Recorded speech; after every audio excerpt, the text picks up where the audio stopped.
What does it take to transform childhood grief and single parent struggles into a mission that helps thousands of men overcome burnout and imposter syndrome? Today's guest, Nick Volinchak, knows this journey intimately.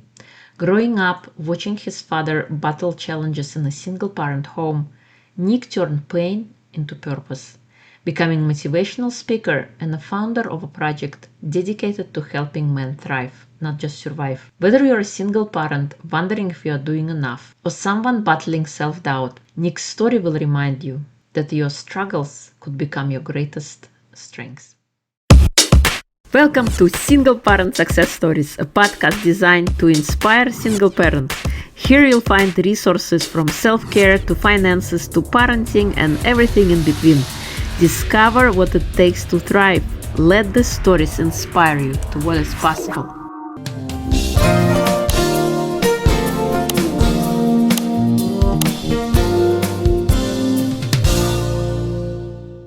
Before we start the next conversation, I want to invite you to check out my amazing book, The Gift Inside, a powerful guide for healing your body, mind, and soul.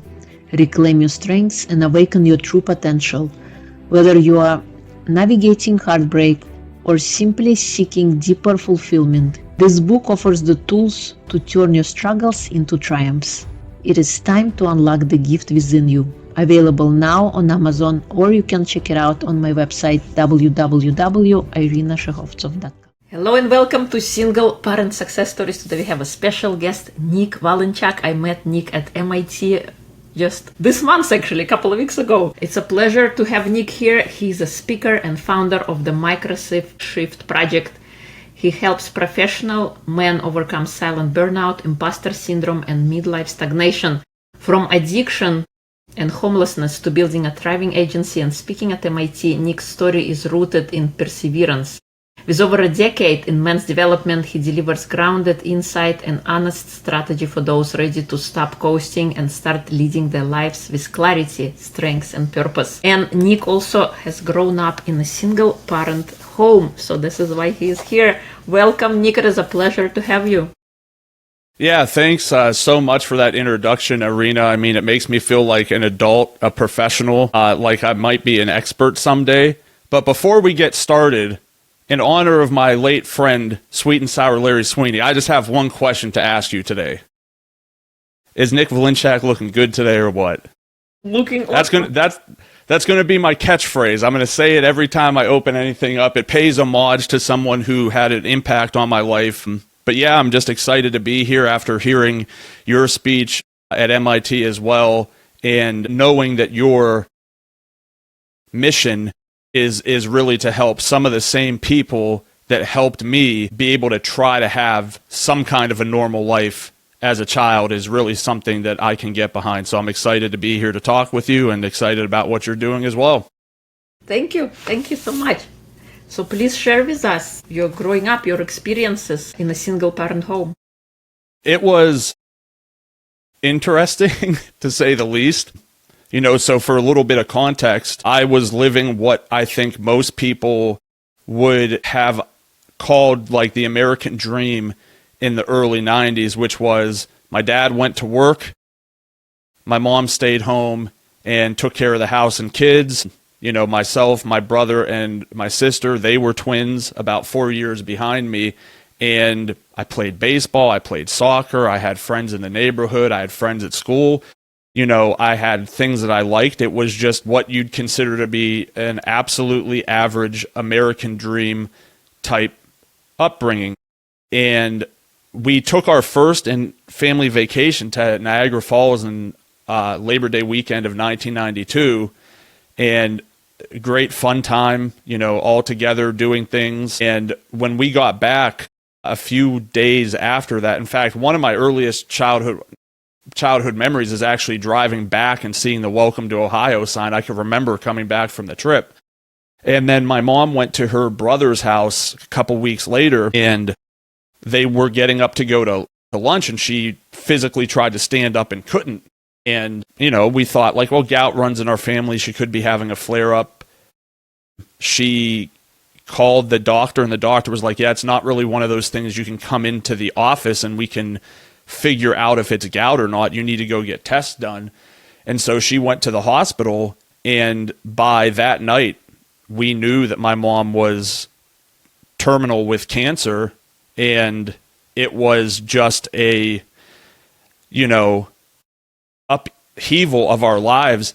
And I've been cursed my whole life with being told that, like, you're really smart. I do think that I am intelligent.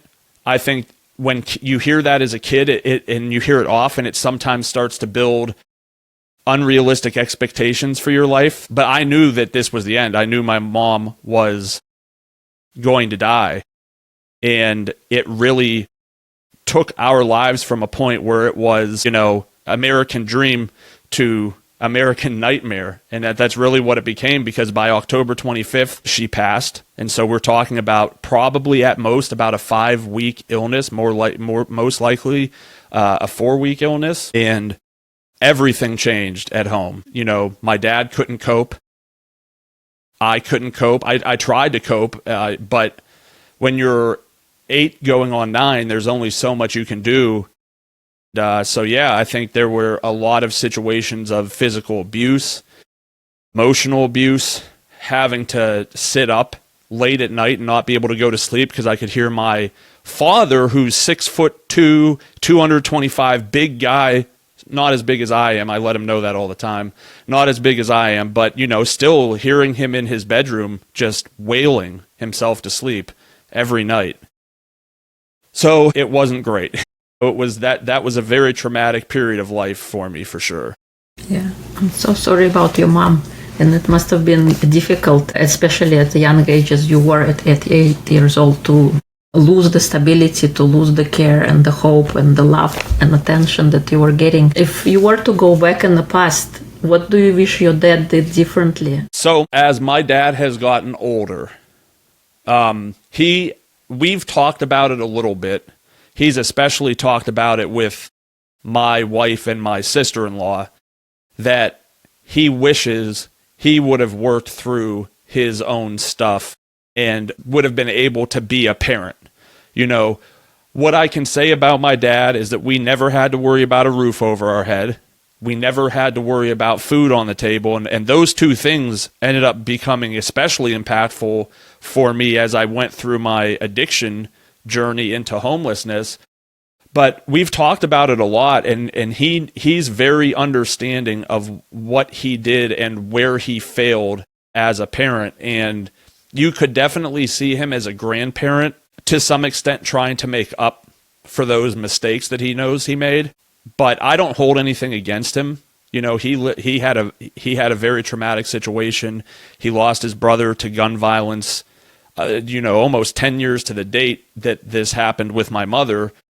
So he had dealt with 2 major traumas in a 10-year period, and that's tough for a young person, that being 38 at the time, having lost your brother at 28 and then your wife at 38 was traumatic.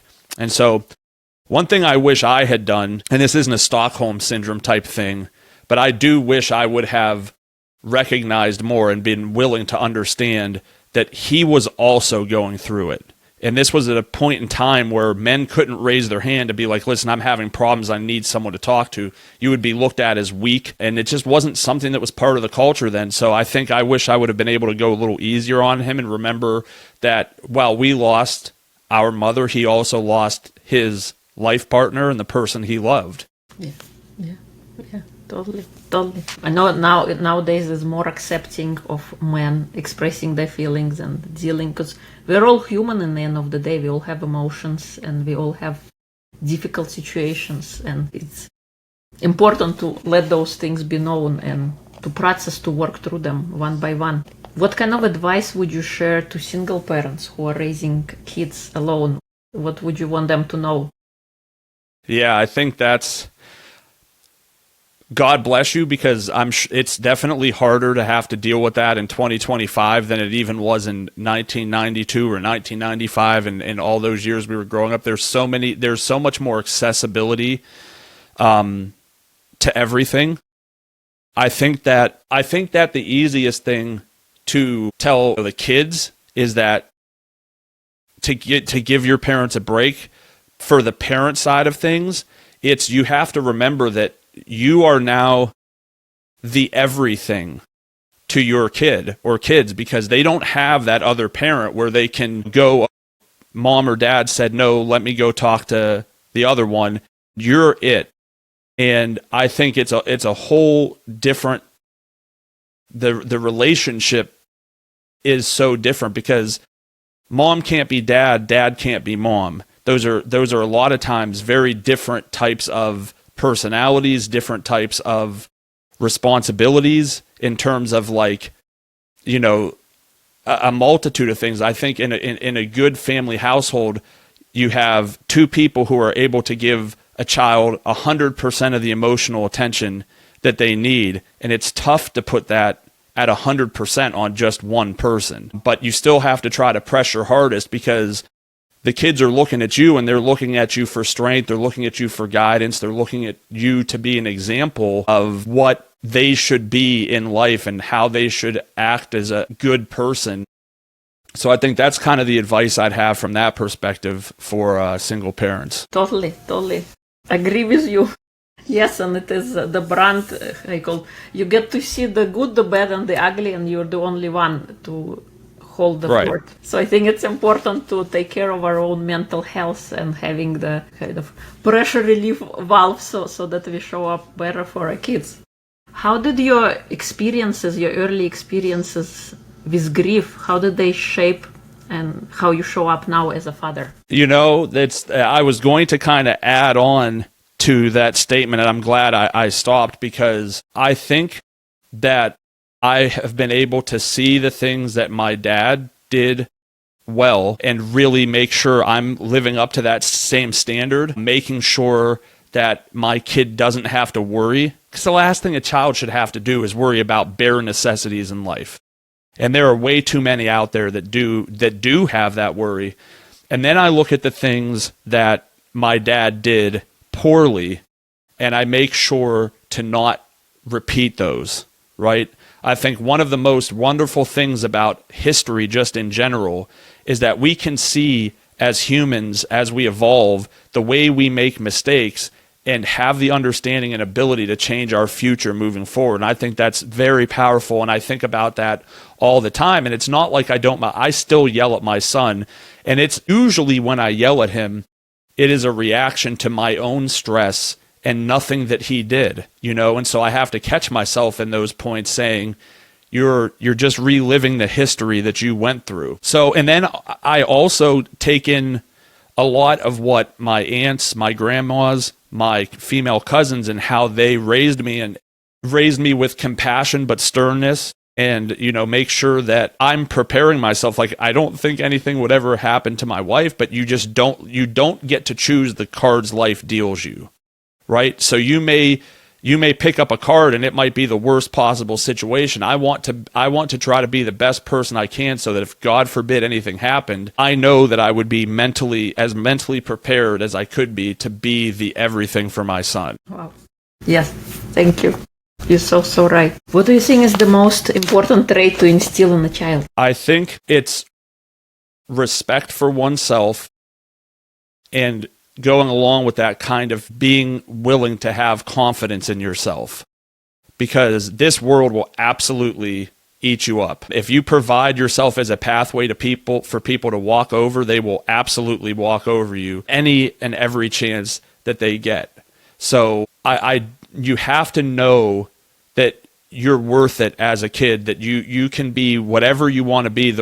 The world really is, especially now with all the advancements in technology, we're going to see young teens using AI to start businesses that normally you would have had to be 45 and well-funded to be able to start. So the dynamic of life has changed so much, and it really hurts me. I'm a big hip-hop fan, okay? Like, I love hip-hop, and currently I am very much into like 2012 to 2017 drill music, which probably makes sense to very little of your audience, but a lot of it came from the Chicago area, which is known for being a very, very violent area. They call it Chirac. Basically, that's how bad it is, that they actually call it Chirac.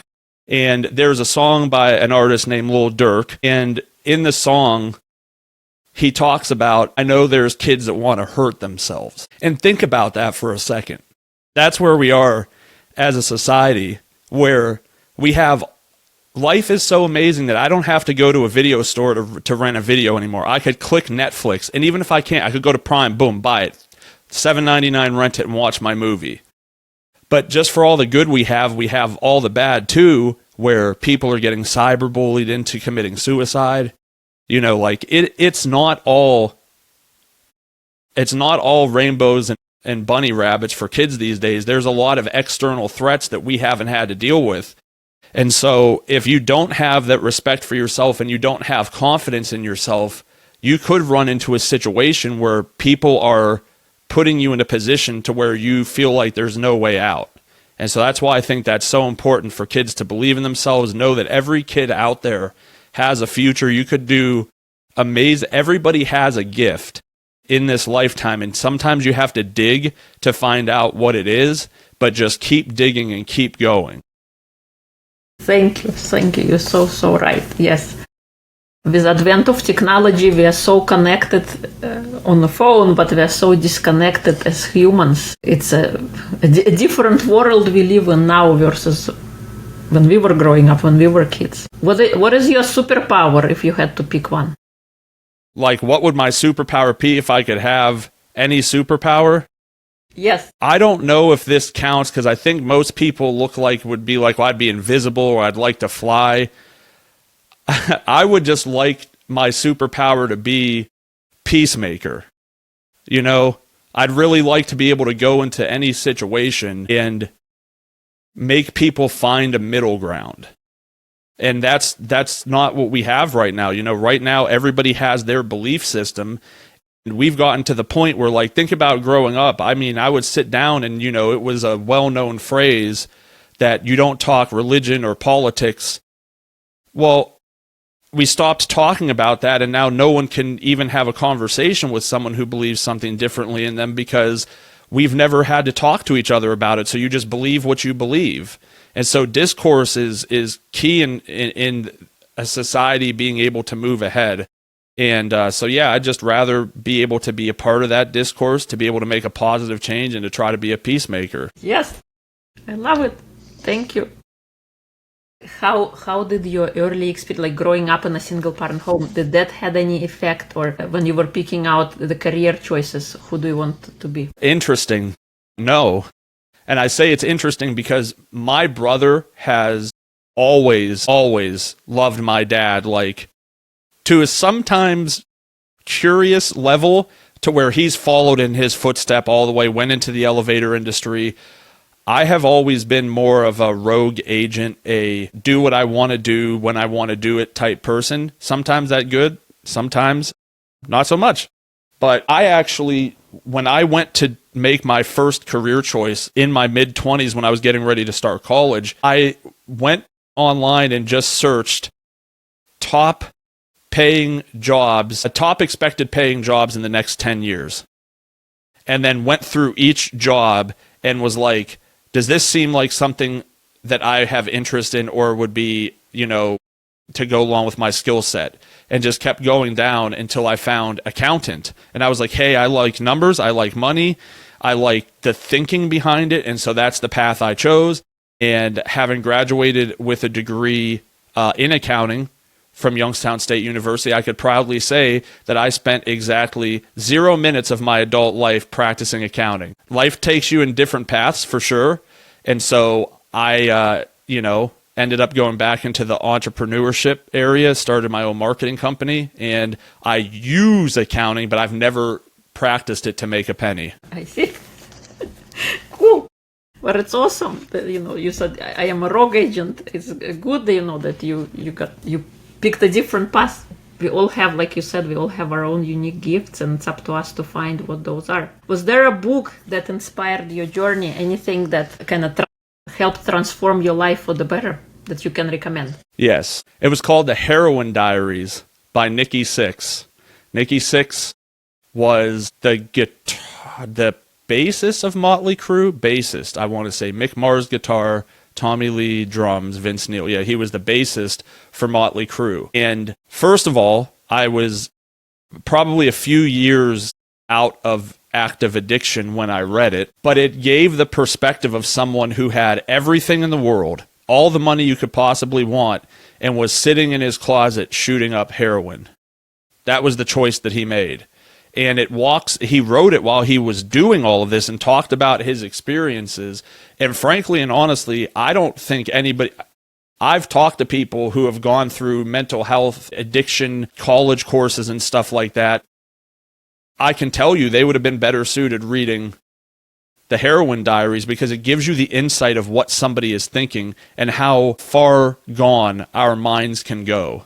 And so it was something for me that I always used to understand that, like, this is where I used to be. I didn't have millions of dollars to shoot up heroin in a closet, but my mental process was the same as his, just always thinking about the next hit, always not concerned about who I was hurting. And it was just like, this is something you could constantly refer back to understand that you can never go back here. And if you read this, I'm confident you will read this and think to yourself while reading it, you're right, I need to stay on the path I'm on. This is all that awaits me if I go back to what was there in my early 20s. So it's something that I haven't had to go back and necessarily read because I felt jittery, but I knew that when I was reading it, it would always be a powerful tool that I would have in my tool belt to pull out if worse came to worse. Wow, I love it. Like, it's like what the possible, like the worst thing that could happen to kind of to stay clear on this path and don't venture out the other way. What is the greatest accomplishment you are proud of? Just finally doing it. I'm a very much like, I think with most people, they always look for like those big things in life. And I just look at kind of like some of the smaller things. That's what my whole message has kind of been built on, is small interactions that I had that ended up having bigger ramifications on my life. So I think, speaking is what I'm talking about specifically. I've wanted to do this for 20 years. And as much as I've been a bull by the horns, and I started a professional wrestling company and ran that, and I, took a daily fantasy and sports betting software to the point where I was, working on getting funding before finding out I just didn't have the people around me that was going to allow it to be a success. I've started multitudes of businesses that have not worked out, and I've been fine with it just because it's gained experiences. But through all of that, I just always kept moving the goalpost behind doing speaking. I always said, like, well, I'm just a college student. No one wants to listen to a college student. Or I'm just starting in my professional career. And then it became, well, I'm not a multimillionaire yet. So this is a materialistic society. Who's going to listen to me?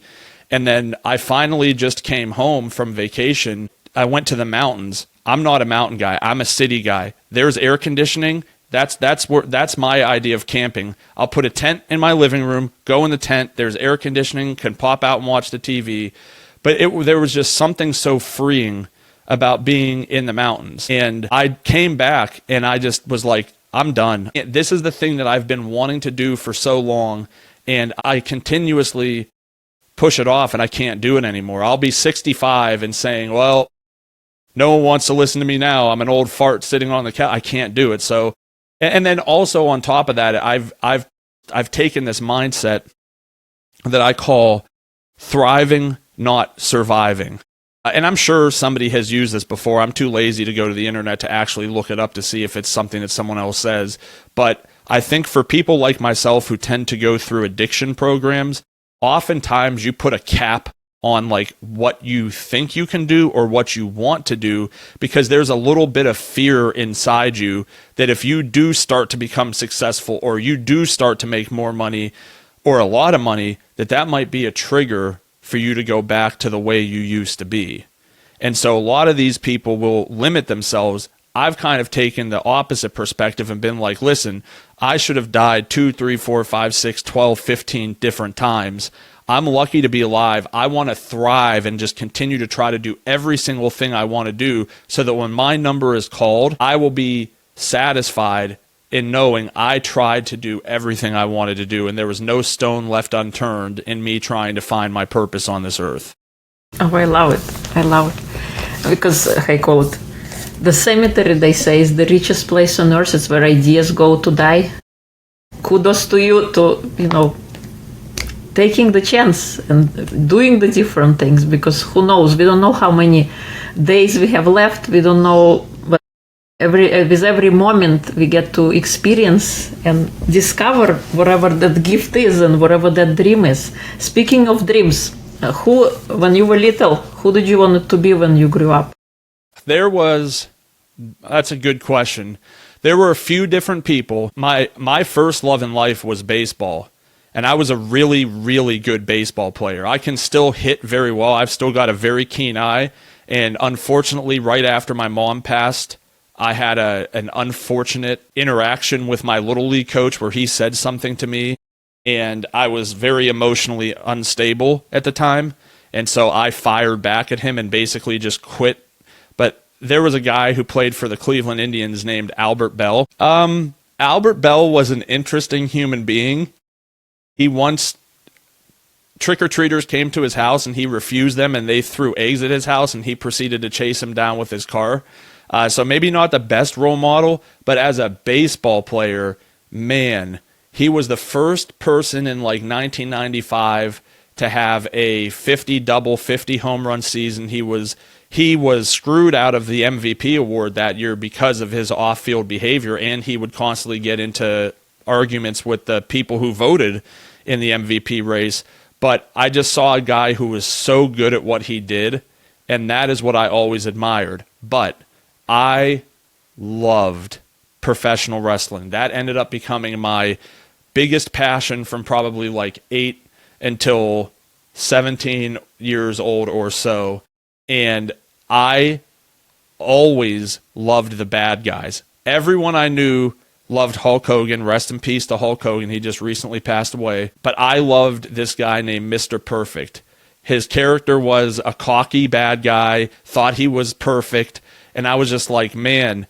And I understood at that time that so much of the good guy having success is dependent on having a really good bad guy, right? Because you have to have evil for good to really show out. And he was probably of his era, he was like the best guy in the ring, the best to put on the best actual matches. And so I always looked at him and was like, that's the guy I want to be like. Awesome. I love it. Thank you. Is there anything I haven't asked that you would like to share? Oh man, let's see. We've only talked for 29 minutes, so I feel like I've got at least 2-3 hours left in me to go. No, I think we've talked a lot about a lot of different things. A lot of times, even in the short conversation, I caught myself getting a little bit emotional, and I love that because it lets me know that I actually care about what I'm saying, and it's not just I'm trying to make money. And I think it's impactful to sometimes say that the quiet part out loud. I think there's so many people, especially coming from a marketing agency side of things, where we work with coaches and we work with people who are dealing with other people's vulnerabilities in life. We've constantly strategized with them about like, okay, we need to have like an introductory low cost offer to get people into the funnel. And then we want to, accelerate them into spending a little more money a month. And then we really ideally want to get them to this final point where they're willing to spend a lot of money on this service. And I've just kind of been like, I feel slimy trying to make money off of people's vulnerabilities. Like, it feels really weird to be like, you give me money and then you spill all your guts to me. And I'm going to just keep finding ways to try to spend more money. So I'm very intentful with what I try to do. The only thing I will offer in terms of coaching for me is one-on-one coaching, just because that's where I know that I can make an impact. And I'm not even really concerned about getting coaching clients, to be honest with you. My main motivation is I want to get out there. I want to go on the road. I want to be able to do podcasts like this. I want to be able to give speaking engagements because I do really want to talk to everyone. I think I can help professional men the most, but I know that there's a lot of women who can hear my story and they can apply it to their lives, or they can see it in their significant others or their kids. And, I think there's still a very profound message in there, even at 41 years old, for teens and young adults, because that's where I went through my biggest transformations, were really between the years of 16 and 23-ish. So I think there's a lot of opportunity there to talk to people, and I don't want to just limit myself to say like, I only deal with men. I think there's a lot of people who can hear what I want to say, and I genuinely do want to be able to see lives changed. I love it.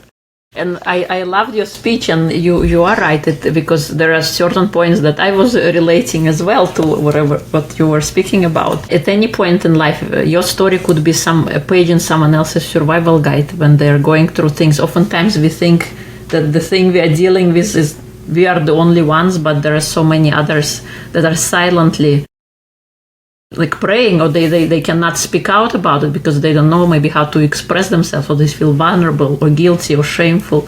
So your story and your message are very beneficial, and I loved being in the presence and having the opportunity to experience you deliver your talk. It's been absolutely incredible. Thank you so much. Yeah, I appreciate it. I like what you said about a page in someone's survival guide. I think that's such an awesome way to look at, I think, what we're both really trying to do in different ways is we're trying to help people be the best versions of themselves, because we know that there's only a certain amount of time, and you don't get to pick what that time is. You don't wake up and say, okay, today I'm feeling good, so if I could live to 1,500 years old, that'll be great. And on bad days, you don't get to say, well, just take me now. This is too hard. I don't want to deal with it. You just never know. And so if we could help people be the best versions of themselves, to find the things that make them happy, then I think that's a life well lived, Yeah. Yes, totally. Thank you. Thank you so much. If people would love to connect and learn more about you, where would they go? I think the best way, I have a website. It's themicroshift.com. So you could come check out my stories. I'm posting podcasts. I finally got my first video podcast back yesterday. Yeah, it was pretty cool. I did the Amplify Your Message with Laura, so that's fun, and that's up, and I'm going to be putting some social content out about that. And then I'm on social media at Nick from C. I might change those to just my name, but I'm kind of resistant. I'm a pretty stubborn guy. I like Nick from CWE. CWE was the wrestling company that I ran, so there's an emotional attachment there for me. Yeah. So I probably won't change it. Yeah, those are the best ways to get a hold of me. Definitely send me a message. Have me come speak at your events. I like to consider myself 65% motivational speaker, 35% stand-up comedian. So it will never be a dull moment. You'll have a good time. You'll laugh. You'll cry. I hope, at least, So yeah, that's where to find me. Awesome. Thank you so much. Thank you for the work you are doing. It's been a pleasure to have you. All right. Appreciate you too. Thank you so much. If you like this episode, check out other episodes in the series Single Parent Success Stories or Reclaim Your Life with Irina.